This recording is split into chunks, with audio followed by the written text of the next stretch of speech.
Hello, everybody. This is Football Talk with Beef and the Deuce. Go ahead and give us a subscribe. That helps out a lot. Beef, it's been a long weekend here. How you feeling?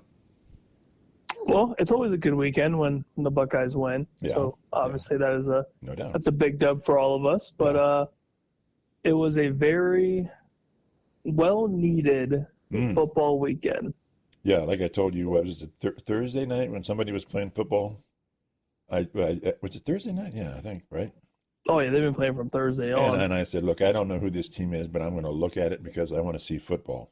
And you're like, yeah, It's amazing. I'm right behind you, dude. Don't worry. Yeah, it's amazing. Yeah. We're finally here, and come Thursday, it is full swing. NFL, college, you name it. It's going to be. Yeah. It's the best time of the year. I'm going to be disappearing from my family for the next 6 months. Yep. Okay. From the good, we go to the bad, or maybe bad. You being a Cowboys fan, talk to me a little bit. How you feel, or what's going on with the Micah Parsons trade? Sorry. Well, yeah, we might as well dive into it. Get it out of our system.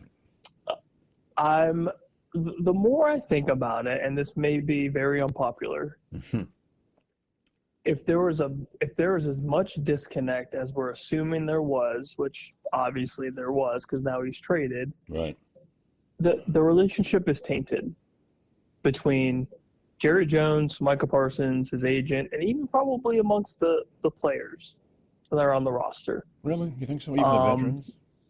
Yeah, I mean, like, Dak was surprised that he got traded, which I'm sure he was.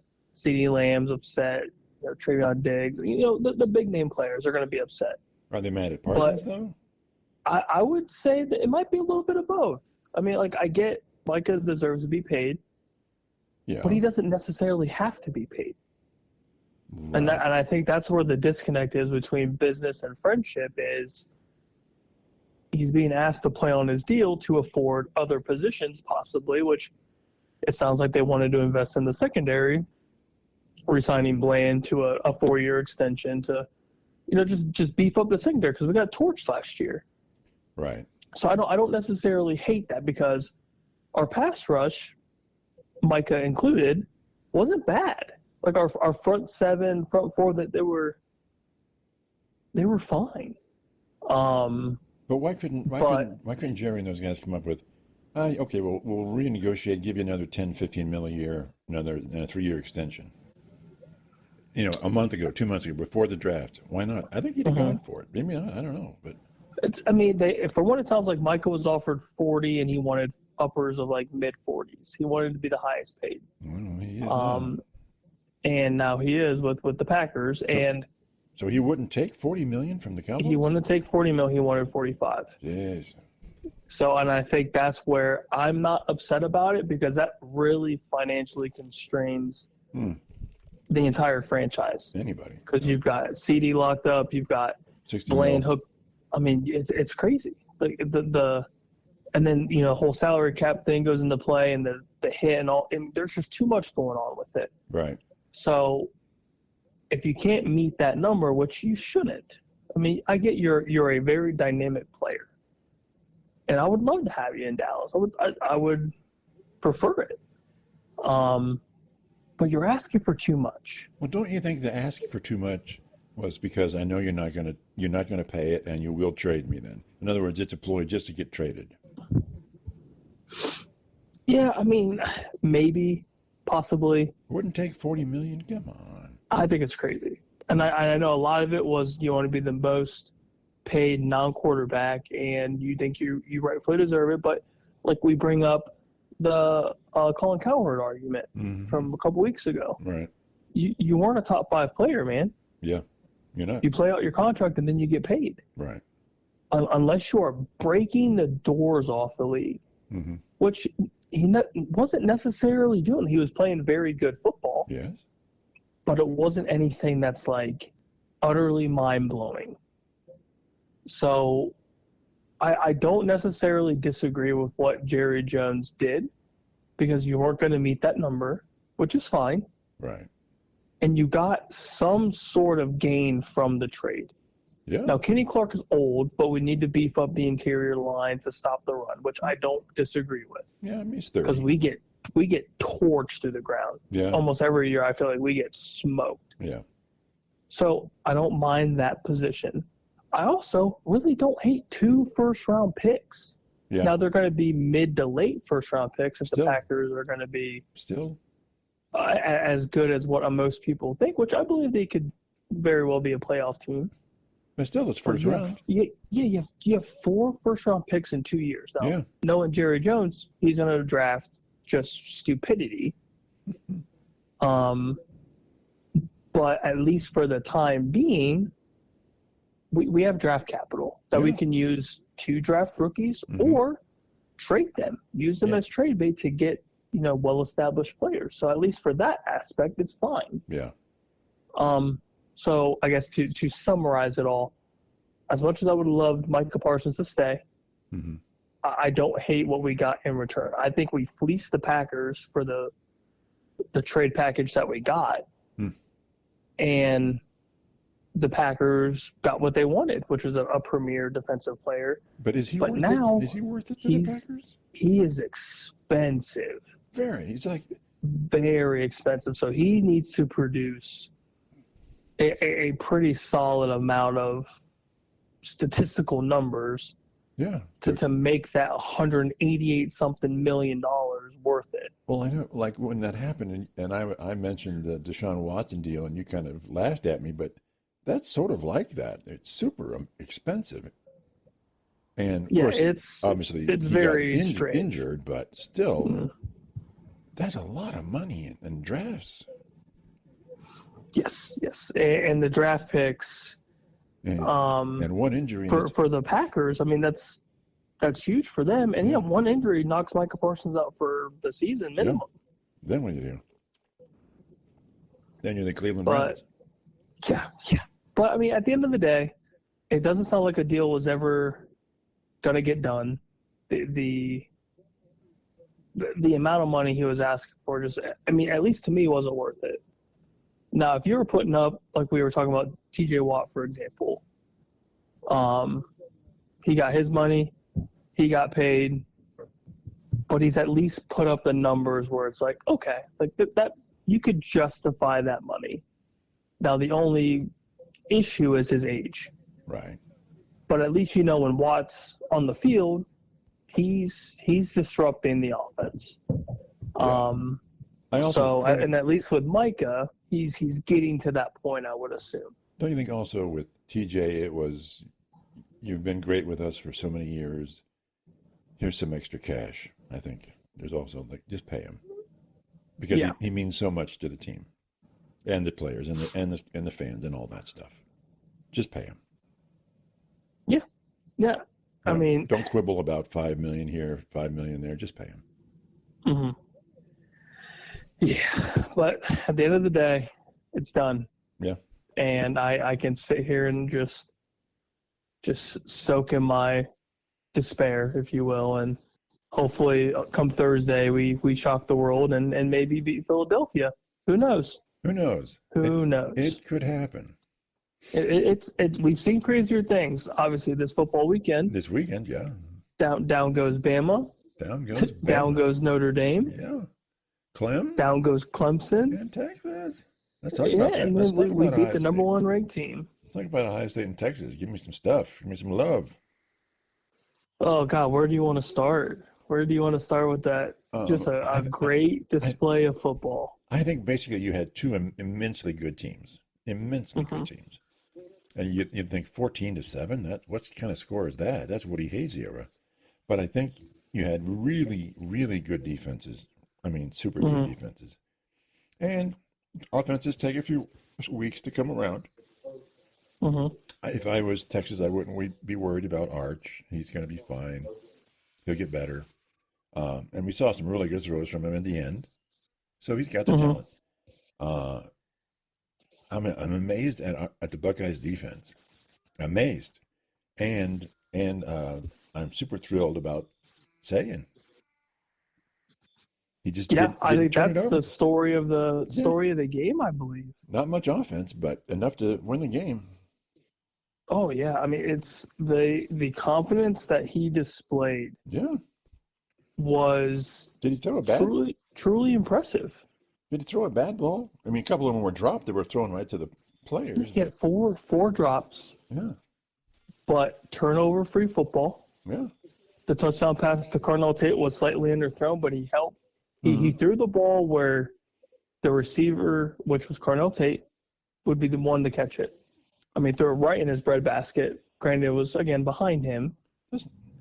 And Carnell Tate's a dude, so I mean, obviously that helps. If I'm the opposition, anytime I'm playing Ohio State this year, and I'm watching that game, and I see Carnell Tate make that play, and I realize he's the number 2. Mm-hmm. He's the number 2 guy. Probably a first-round draft pick. Yeah, that's the number 2. Yeah, and he dropped a ball, but I'm very pleased with that new tight end. Oh, Max Clare's a stud. Yeah. I think he's going to be. He's going to be a nice addition to the receiving portion of that offense. Yeah, that's going to be tough to beat. I thought the rushing attack was fine against a top-rated defense. I thought the rushing attack was fine, and they never gave up the run. Yeah. I thought that was nice to see when, you're kind of chipping away a yard here, a couple of yards here, you break off a decent run. Yeah. But James Peoples and CJ, I think that 1-2 punch could be pretty good. Yeah, I'd like to see him go outside a little bit. Yes, that would be the one thing, at least with James Peoples, is do an off tackle run. Yeah. Do some sort of, maybe even like a little sweep, just to see if they can catch the corner and then just go. Yeah, how fast is it? Yeah. But I also like the fact that Ryan Day admitted the playbook wasn't even cracked open. Yeah, yeah. And the offense played as well as they did in arguably the biggest game of the season, week 1. Yeah. And going to that defense, my God, Matt Patricia, welcome. Just welcome. Even who's the Texas coach? Sarkisian. Yeah, he even admitted, man, he had us on defense. They just had us. I'm like, yeah, they did. Yeah, there wasn't much to do with the protection that Patricia was throwing out there. Yeah. And the secondary played lights out. Oh. Just played lights out. Mm-hmm. I mean, there wasn't much negativity to that defense. Even your guy, Igmanosin. Mr. Penalty? No penalties. Yeah, none. No penalties, 10 tackles, pass breakups. Mm-hmm. Obviously, the last pass breakup towards the end of the game, I mean, stud. Yeah. Caleb Downs, stud. Yeah. Defensive line, I mean, just making Arch look insanely uncomfortable. Yeah. That's all you can ask for. But don't you think, well, and I think I think even Cladd even said, yeah, the D-backs were amazing, and they would change up coverage, but he said that the D-line was just confusing the hell out of Texas O-line. Mm-hmm. They would go. It was crazy. Yeah, so they didn't know what was, and but they're both very good teams. I wouldn't be surprised. I think they're both going to be in the playoffs. No question about it. Yep. I think this game makes Arch better. Yeah. I think it makes Sarkisian better, sorry. Mm-hmm. I think it makes both sides of the football for Texas better because towards the end, you could tell Texas's defense getting worn the hell out, slowly but surely, just getting chipped away. Mm-hmm. And I liked what Hartline called throughout the game for the first go around as the offensive coordinator. I like that they fed JJ early, fed Jeremiah early. Mm-hmm. Carnell Tate got some work. Brandon Ennis had some targets. Max Clare obviously had his time. Mm-hmm. And it was very methodical. It was very well planned, well thought out, and it worked. And then, like I said, they never gave up the run. Even if it was no gain, 1 yard, 2 yards, they kept going with it. Yeah. And then eventually you had your pass breakout to Carnell Tate. You had your kind of over the middle with Jeremiah Smith. Mm-hmm. And again, Julian Samuel with no turnovers in his first major start, first collegiate start. I mean, it's amazing. And the throws were on, man. The throws were crisp and they were on. And even the one where Smith went down the middle and he was clearly open and he didn't throw it to him and he threw it to Claire. For people are complaining, well, he threw it to a tight end who got a first down. So what's wrong with that? Nothing is wrong with that. Yeah, sure, but it's his first game. Give him a break. I don't know. I'm just kind of stunned by the whole thing, and of course nobody predicted the score. Why do you think the score was so small? Because the defenses were so good? I think the defenses played very well. I think both offenses played conservative, which they should. In a game of that magnitude, you don't want to lose it. Risk throwing the big ball early and interceptions and there's just a lot to go in a game of this magnitude so early. And it's first game. But I also think, at least for our defense, it completely shook up their game plan for Texas. I think they had a plan going into it, and Matt Patricia and that defensive scheme just shut it down completely. Because you could see early they wanted to pass the ball. Oh, yeah. And nobody's open. Nobody. I think Joe Klatt was the one they were playing essentially just man up, and nobody was open. Nobody on Texas's wide receiver corps could get open. Yeah. I mean, that just goes to show, and I think it was Klatt again mentioning that, people are tending to forget we lost over a half dozen players on the defensive side. Yeah. And the defense is still and the line, good. The D line, all new D line, I think, isn't it? Yeah, I mean it was they played physical, played it with a lot of intent. I liked, and I think I can't remember who said it on Twitter. It was a tweet that came up that was like, "I'm shocked people are surprised that Matt Patricia's defense with Ohio State was so good. Look at who he had to plan for throughout his NFL coaching career." Yeah. He had to plan against Drew Brees, Aaron Rodgers. The list goes on and on of current or soon-to-be Hall of Fame quarterbacks. And scrimmage against Brady. Yeah. This dude knows his stuff because he had such a bad tenure with Detroit that he's often looked at as just that coaching tenure. They're not looking at the however many Super Bowl rings that he has on his hand. 3. I mean, he's good. This dude knows his stuff. He's going to be just fine. And I think he's already embraced the Buckeye culture because shortly after that game, the interview, he loves the shit. Absolutely loves it. Never seen anything like it, is what he said. Yeah, well, okay. Yeah. You're already embracing it. That's going to do wonders. So here's an interesting little tidbit stat. Ohio State in the last 5 games they've played have beat all top 10 teams.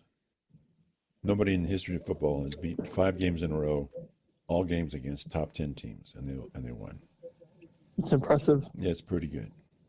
And a weird stat. I know you like your stats. I love me stats. The last 7 games for the Buckeyes, game day has been to 6 of them. Really? How crazy is that? Now, does that include the CFP then? Includes I think every CFP game. Okay. So that's crazy. That's absolutely crazy. Michigan or the game before Michigan then? Oh yeah, I'd have to go back to the schedule from last year, but yeah. That's crazy. Yeah. Absolutely crazy. What do you think? I know how much you love your Nittany Lions. What do you think they're thinking right now? If I'm James Franklin, I'm nervous. Very nervous.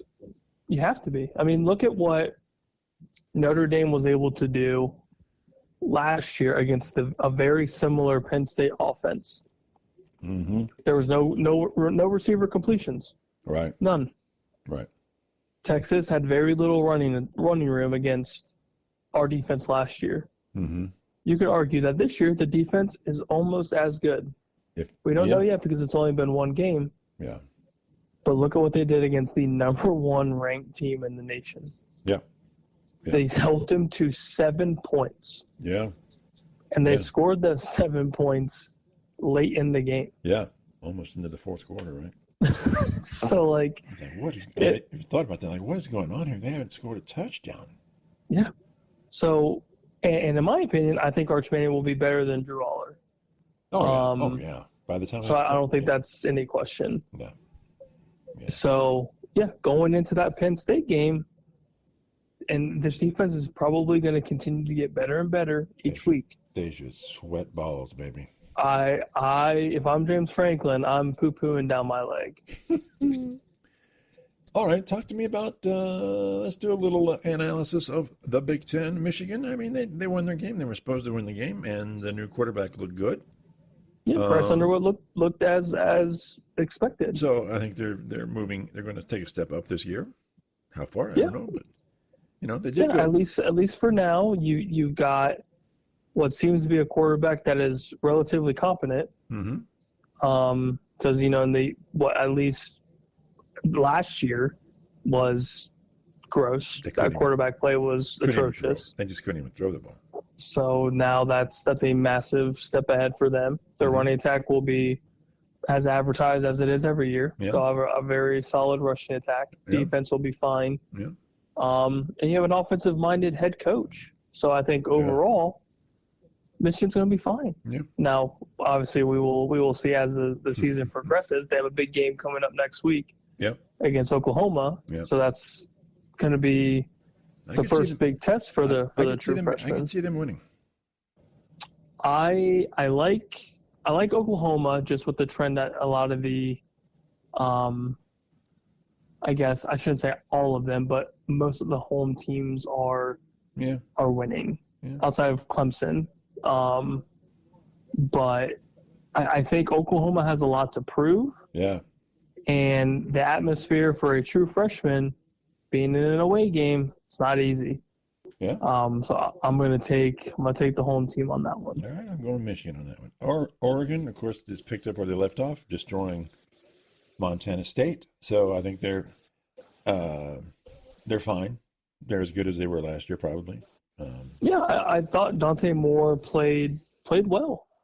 I know there was a lot of talk, at least with us, with him having a little time off of college football, being a little rusty. But again, your quality of opponent isn't where it's going to be, right? For the majority of your season. But they took care of their business. Yes, they did what they were supposed to do. He looked as good as what you expected. Mm-hmm. And if I'm Dan Lanning, I'm impressed. Yeah. I would be happy with what I saw. Yeah, and I think Penn State's pretty much the same thing. They took care of their business. They beat who they were supposed to beat and did it well. And so, good for them. It's typical James Franklin fashion. He beats the teams he's supposed to. Talk to me about my Illini, Illinois. Oh, baby. They did what they were supposed to do. 52-3. And your numero uno quarterback looked as good as he was supposed to. There you go. So your Illini are climbing up the ranks. Climbing up. Now let's get to that top 10 list. The Beef and the Deuce, solid gold top 10 list. Let's hear it. I'm gonna give you my top 10, and then you can completely destroy it. Okay? I've been waiting all day for this. I know you're just itching for this one. I'm ready. Right. So OSU beats the number one team in the country. Texas, OSU becomes the number one team in the country. Not a problem. You are damn right. Right. And I left Penn State where they were because they took care of their business. They did exactly what they were supposed to do, what they were expected to do. So I just left them where they were at 2. That's very fair. Okay. Very fair. And I basically flipped OSU and Texas at number 3 because it was close, and Texas is still a very good team. So it's OSU, Penn State, Texas. Okay. Not bad. Okay. I'll have to hear what your other teams are, but so far not bad. All right. Well, Clemson lost, so they got to go down. Yep. There's lots of talk. There's lots of talk about LSU, your boys. I put them at number 4. That's fair. So I got LSU. I don't hate it. All right. I don't hate it. All right. And Georgia is 5. They took care of their business, 45-7, beating. I don't know. So I just left them. They look good. They look good. Left them where they were at 5. Okay. So we're good at 1 through 5, huh? Yeah, that's fair. So far, so good. Notre Dame lost. So they got to go down. So basically, I just bumped up Oregon into 7. Okay.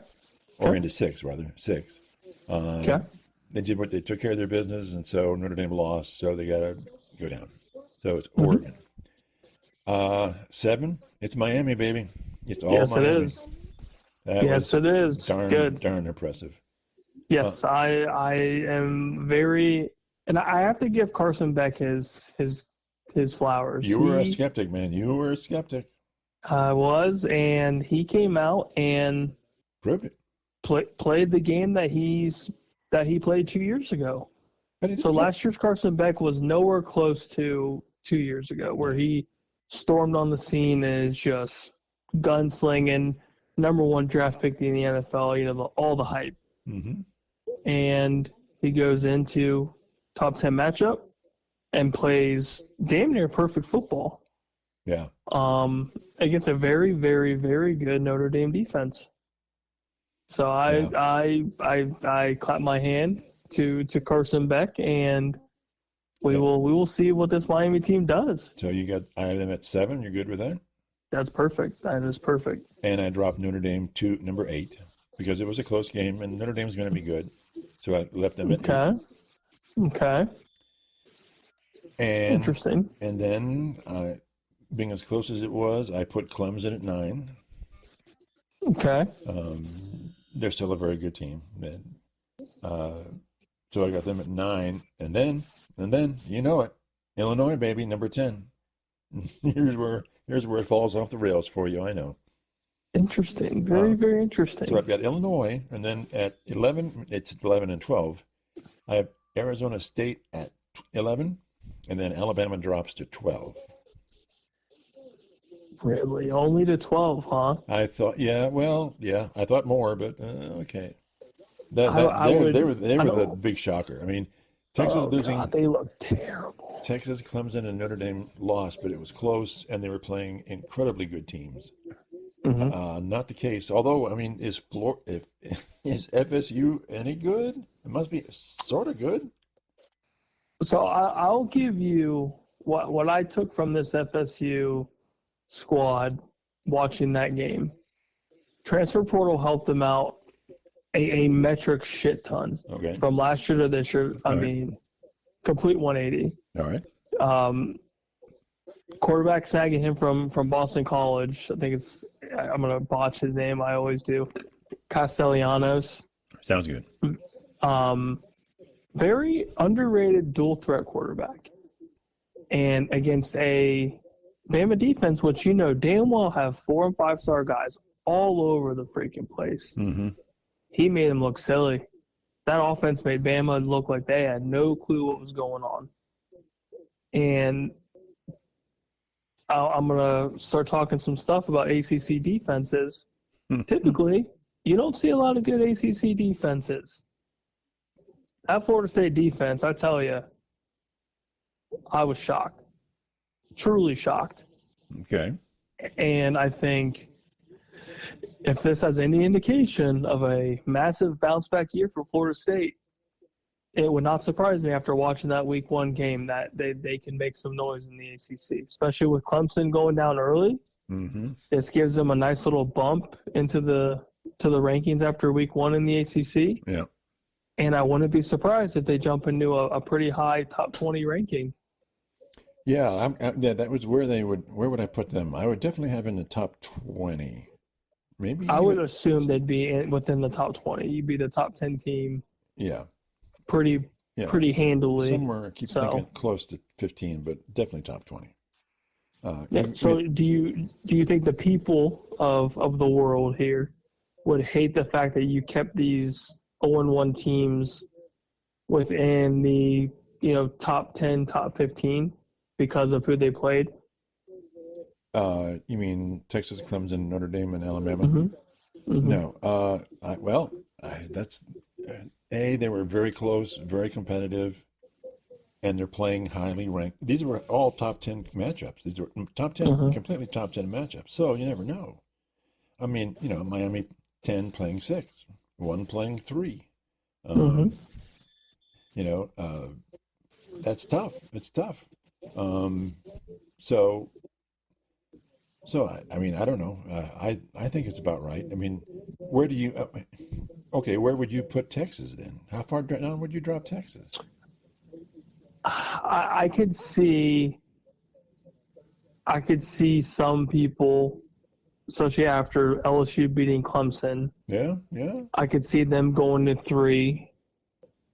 Beating LSU. I could see Texas staying within the top 5. So would you flip? Would you go LSU Texas, and would you then LSU 3 Texas 4? Yeah, I could see LSU 3 Texas 4. Yeah, that's or get a little weird with it. Do Buckeyes Penn State, LSU 3, Miami 4, Texas 5. Miami 4. No, not for me. Not for me. 7's fine. But I'm just saying I could see it. I could see it and be like, okay. I mean, you can't hate it. Yeah. I mean, they just beat a top 6 ranked Notre Dame team. They did. So here's my. And it's an 0-1 Texas team, so they have the one up on the win column too. Yeah. So here's my. I'm gonna give you 12 then I'll recap and you can give me your final take. OSU, Penn State, Texas, LSU, Georgia, Oregon, Miami, Notre Dame, Clemson, Illinois, Arizona State, and Alabama. See, I thought you would trash my Illinois pick, but no, I mean they did what they were supposed to do, and nobody expected Bama to get embarrassed. I would throw Bama out of the top 12 for sure. Really? I would throw them in the high teens. That's an ugly loss. Really? That's an ugly, especially with Florida State the way they were last year, a 2-win team. Mm-hmm. Oh, it's pathetic. Now, obviously, this team is better than last year's, and if Florida State continues to win, then the loss isn't nearly as bad for Bama going later on into the season. Yeah. Well, Alabama's got to turn it around. That's all. Oh, God. Kalen DeBoer is on the hot seat after that. I tell you. I didn't know what to make quite of South Carolina. Good team. They look good. They look good. They look good. And I think Michigan's okay at 14 right now. You could have bumped them up, but I think 14's fine. What about, I'm talking me some Florida, baby. I was itching to move these guys up, but I really couldn't see it. Even though I don't know who LIU is that they beat, but 55-0. Give me some Gator Quarterback love. play looked good in the first half or however long he ended up playing. It obviously week 1, very early. Opponents not nearly as good as what they're going to be playing. Right. But if that momentum continues to, steady on through the season, that's a very, very interesting SEC team. Yeah. With a lot to prove, a lot of athletes, and good quarterback play. They're picking That's up all you can ask for from Florida. They need some love. They had the momentum at the end of the last year, and they did. Just keep on trucking along. Did anybody, aside from Alabama, that surprised me? Nothing else really. I mean, I thought Boise State would drop out, and they did. They would. Yes. I think they're done. That's a bad loss. Nothing else was like everybody else sort of took care of business from 15 down. Everybody won. So I'm like, okay. Yeah, I mean, I knew the Miami Notre Dame game was a coin toss. Clemson LSU, I think towards the start of that game, a lot of analysts and even the sports betting world very back and forth on that game. Now, everybody I was talking or heard about said it was LSU's defense that really sealed the deal. They played well. The front four really rattled the Clemson offensive plan. And your guy, your boy Cade, just did not look the same. Was flustered, visibly flustered, very uncomfortable. And I think LSU just wanted it more, truly. And I think they played harder than Clemson on both sides of the football. And I'm hearing, because a lot of the talk is that LSU is number one, and they're saying because of the huge improvement of the LSU defense. So talk to me about why it would be legitimate to put LSU at number one. Well, it would not. Okay.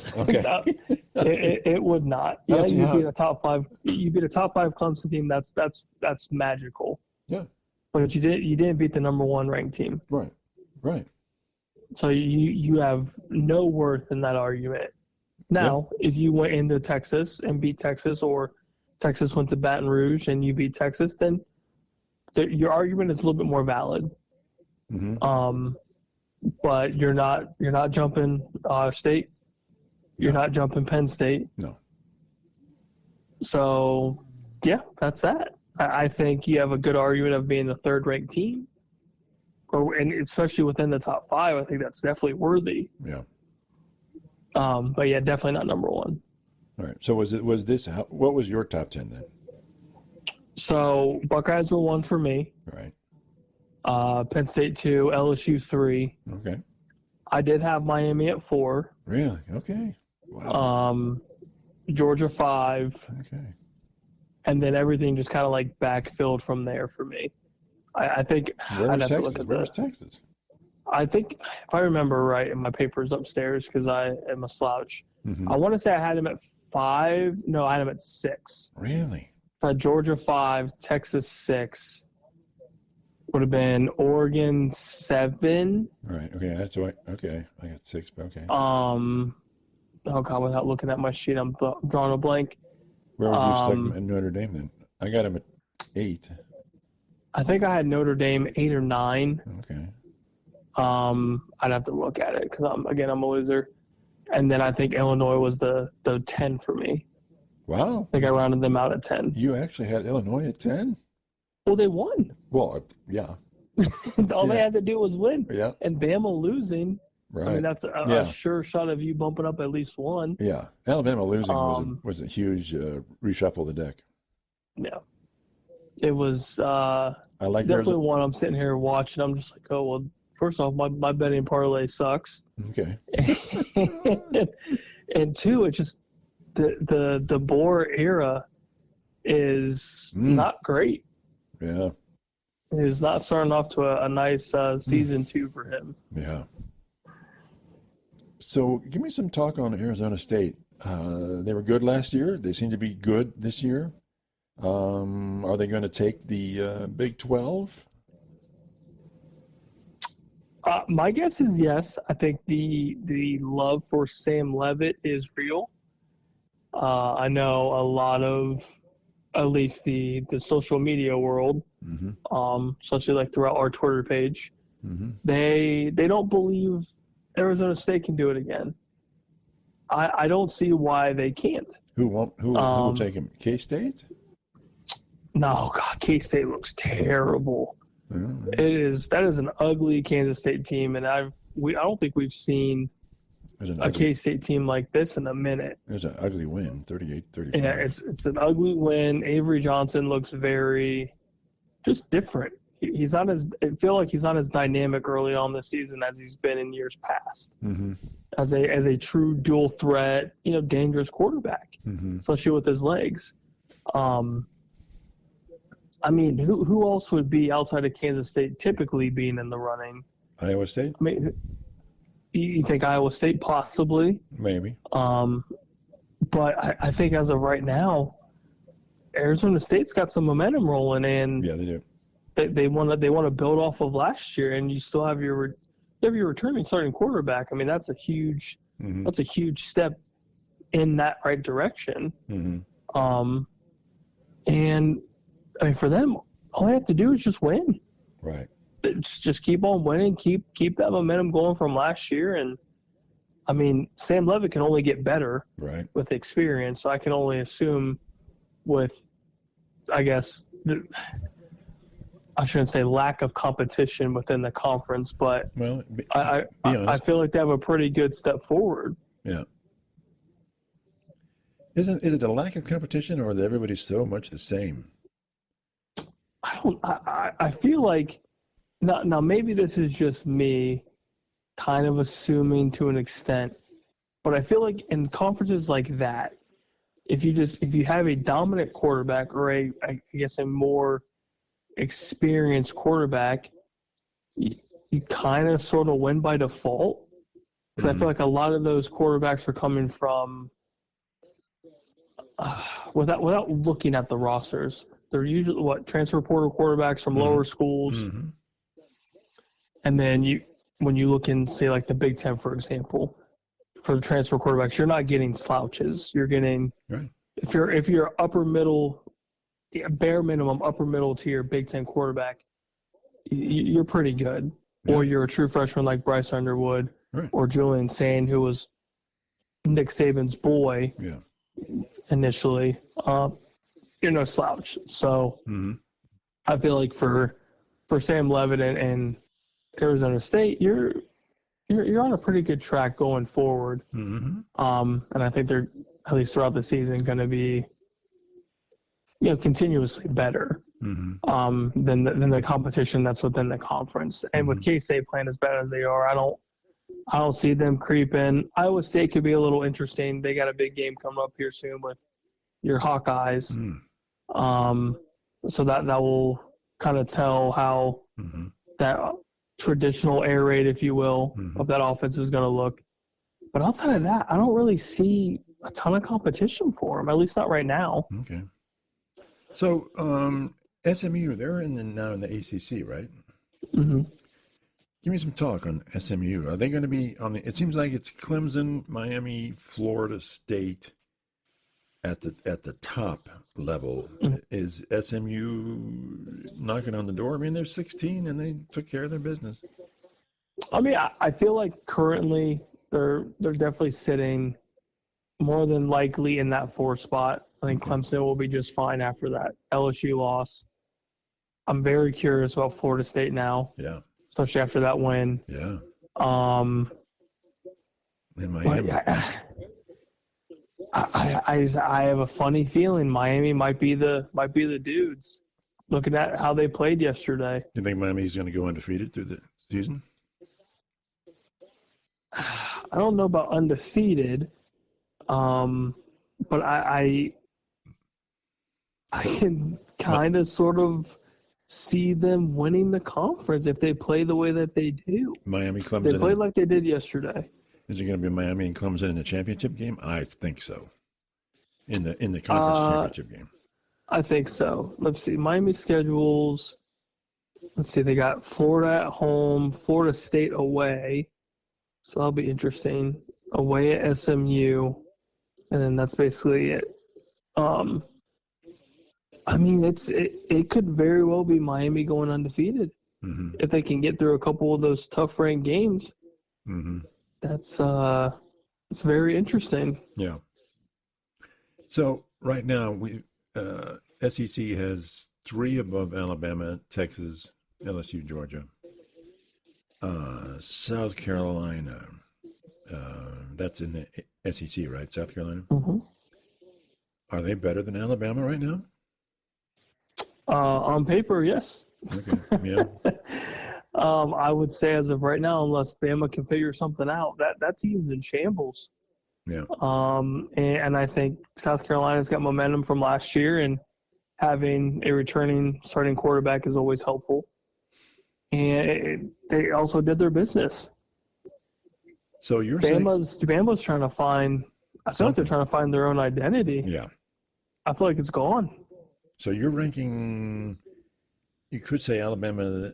You got South Carolina, Florida over Alabama. Would you go Florida over Alabama? Yes, I would. As of right now, I would. I was not impressed with anything Bama related. So you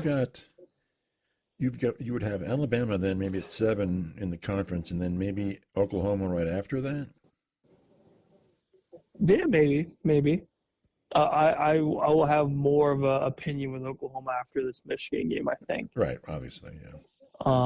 But yeah, I mean, Bama was not impressive. Yeah. At all. At all, nothing. It was very ugly football, very, very ugly. Yeah. And then even just again watching throughout the game, I didn't think early on Bama had a chance. Florida State just played harder, played better, and definitely had a little more emphasis on wanting to win the game. So I don't know if that's a Kalen DeBoer issue or if that is just a player personnel issue. Mm-hmm. But what I saw was not good. Yeah. Big Ten is Indiana. They beat Old Dominion 27-14. Are they legit at 20? Yeah, until they lose, I say you just keep moving up the ranks. Yeah, pretty much. You're in the top 25 for a reason, and all you need to do is win. Right. So that's all Signetti and his personnel have to do is just continue to win. But can they really crack the top of the Big Ten then? With OSU? I don't think so. I mean, good for them, but man, it's going to get tough. OSU's only going to get better. Oregon's going to get better. Penn State's going to be right around the top three for the whole season. Michigan, Michigan's winning. Yeah. It's going to be tough. Yeah. This year it's going to be tough for Signetti, your guy. Even if he keeps winning. Very tough. Even if he keeps winning. Mm-hmm. Yep. It's just Illinois' schedule being as easy as it is. Yeah. If Michigan continues to win and Bryce Underwood looks – if Underwood looks like the way they did throughout the season and just plays good football, Michigan's going to be tough to beat. Mm-hmm. They're going to be on the outside looking in, unfortunately. So I've been hitting the drum on Washington. Are you completely saying I'm out of my mind for a big improvement this year? Not that they're going to make the playoffs, but I can only assume that after going through some struggles in year one with a completely new coaching staff, mm-hmm. you could only assume year two is better. And again, all they need to do, and it sounds super cliche, super easy, just win. Right. Build that rapport with personnel. Just get the offense going. And yeah. I can't remember the head coach's name off the top of my head, but mm-hmm. coming from a very offensive-heavy scheme in Arizona, bringing that to Washington, it's going to take some time to get your own personnel and get the right personnel for your scheme. They got a couple weeks to figure it out before the Buckeyes come to town. So yeah, let's assume they lose that game.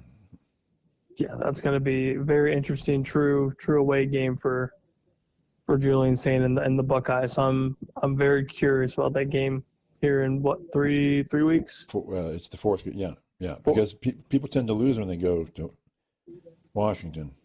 They tend to lose. It's a lot of travel. It's a lot of travel in a hostile environment. So I'll be very curious. Yeah. So I have an idea from Big Ten administration thing. I think that the 4 West Coast teams, they should at least play 2 of their opponents every year, just for travel sake, and because they're rivalries, and it's good for attendance, and it's good for TV out there, and just to say, USC. I mean, they're marquee teams, maybe not UCLA, but who knows? Just to say we're the kings of the West kind of thing, even though it's not a division. What do you think? I don't hate it, especially because you have 4 West Coast teams, right?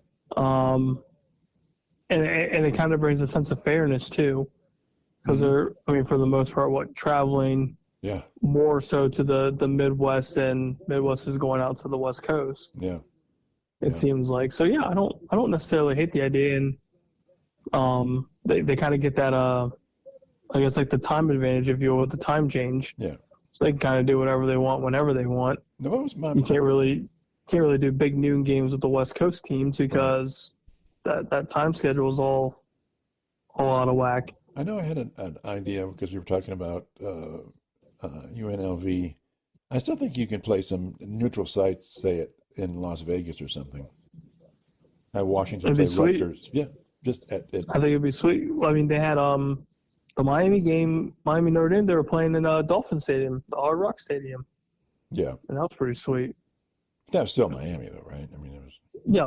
I mean, it's not terribly far away from the university, but playing in Allegiant would be pretty sweet. I think I love the neutral site games, especially early in the season. Mm-hmm. I know a lot of people don't like them, but I think it's the atmosphere that's kind of the big kicker. And it would help with travel. Oh, 100%.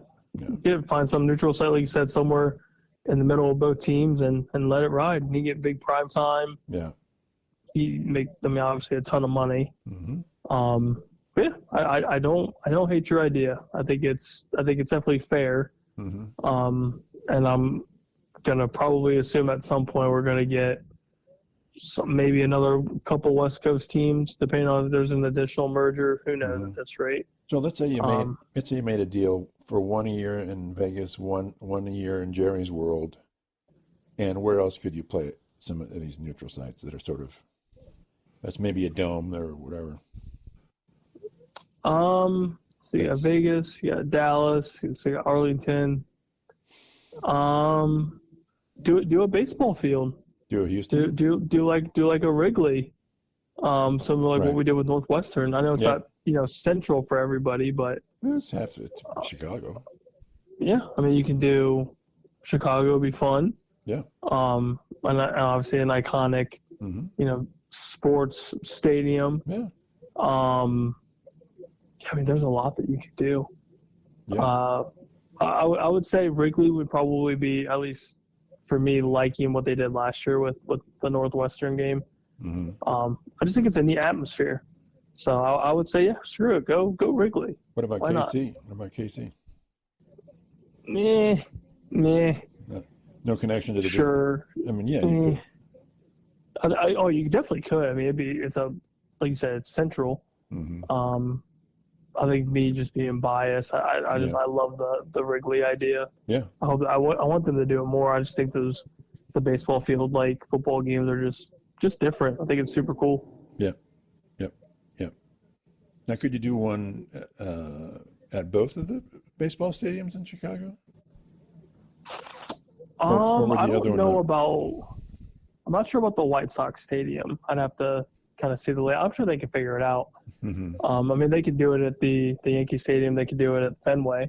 I don't see why they couldn't do it at the White Sox Stadium. I thought, didn't they do one at the White Sox Stadium a year ago or something? Because Northwestern didn't have a stadium thing, and or was that Wrigley?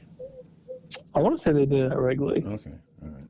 I think it was Wrigley. I don't know if the White Sox have hosted anything like that quite yet. I'm sure eventually you're going to have a ton of these stadiums hosting some sort of football game. I think there's just too much money out there to grab. Yeah, they're going to be the Brownie Dome. We can do one in the Brownie Dome. Oh God, don't do that to the people. I'm sure it's going to be super sweet, but don't do that to the people. Come on, now. Who doesn't want to go to Cleveland and play football? Yeah, in the winter. It's a dome. It's going to be a dome. November. It's going to be a dome. You still got to walk outside to get to the stadium. You're just going to ruin everybody with that Cleveland Lake effect. No, you're right back to the airport. You're down. You're you're not even close to the lake anymore. It's still cold as shit, and you know it. Okay, it's a dome. It's a dome. You can take a shuttle. Just host the Super Bowl. You can take a shuttle bus from the airport right to the dome. Yeah, just host the Super Bowl too while you're at it. Take everybody to Cleveland. The day that Super Bowl, I hope I'm still alive when we get a Super Bowl, so we can rub it in your face. Wouldn't that be something? Oh God, that's gonna be a sight to see. Mm-hmm. Makes Cleveland relevant for the first time since Nam. That might be true, actually. That's the scary part. Anything else before we get out of here? Oh God, let's just get Thursday going. As much as I don't want to watch, we can talk. Dallas probably get impaled. And we can talk about the weekend for the pro game. Oh yeah, it was gonna be great. So come Thursday, we are in full swing. It's gonna be awesome. Okay, talk to everybody later. Bye.